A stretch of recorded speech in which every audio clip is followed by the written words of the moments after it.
The Shimmering Magi by Sebastian Iturralde, Part 11.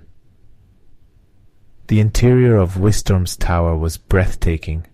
As Minerva stepped into the grand entrance, she was immediately struck by the imposing sight of the towering marble columns that stretched up to the sky-high ceiling. The walls were adorned with intricate carvings of swirling winds and majestic birds, all crafted from a single piece of circular marble that encircled the entire ground floor. Minerva couldn't help but feel a sense of awe and reverence wash over her as she gazed up at the magnificent architecture. As she followed Willow through the cavernous room, Minerva couldn't help but notice how empty it was. The vast expanse seemed almost eerie in its stillness, and the only sound that filled the air was the soft echo of their footsteps. However, their tranquil journey was soon disrupted as a colossal platform of gleaming white marble began to rise from the floor. "Just in time," said Willow, her pace quickening as she approached the platform. Minerva hurried to keep up, feeling a thrill of excitement mixed with trepidation as she stepped onto the platform. Suddenly, a gust of wind whipped around them, causing the marble platform to soar up toward the second level of the tower. Minerva felt a moment of fear as the powerful breeze buffeted her, but her wizard coat offered protection against the elements. Willow grinned mischievously at Minerva's reaction, seeming to relish in the thrill of the ride. After a few moments the platform came to a halt, and they stepped off onto a different level entirely.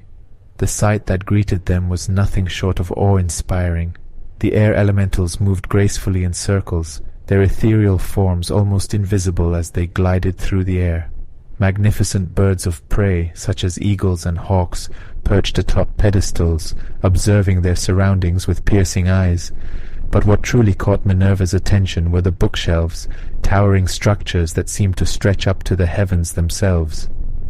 "This is the Winds of Knowledge," said Willow, her voice hushed with reverence. "Here, we will find the answers to all our doubts."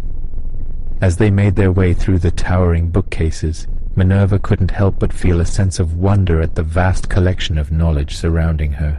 Each bookshelf seemed to contain an endless supply of information, and she longed to be able to dive into their pages and learn everything they had to offer.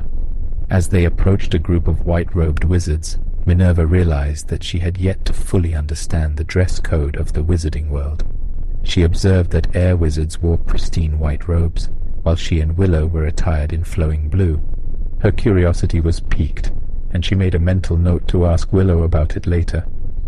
"Wait a second, my dear," said Willow, as she approached one of the white-robed wizards. As Minerva waited, she couldn't help but take in the details of her surroundings. The library was truly immense, and she felt like she could spend an eternity exploring every nook and cranny. Suddenly Willow returned, accompanied by a tall, imposing wizard in a white robe. "So you are the new student that Maximilian brought to Elysium from the mortal world," said the wizard, introducing himself as Merc. "It's a pleasure to meet you." Minerva felt a sense of relief as she shook his hand, grateful for the friendly welcome.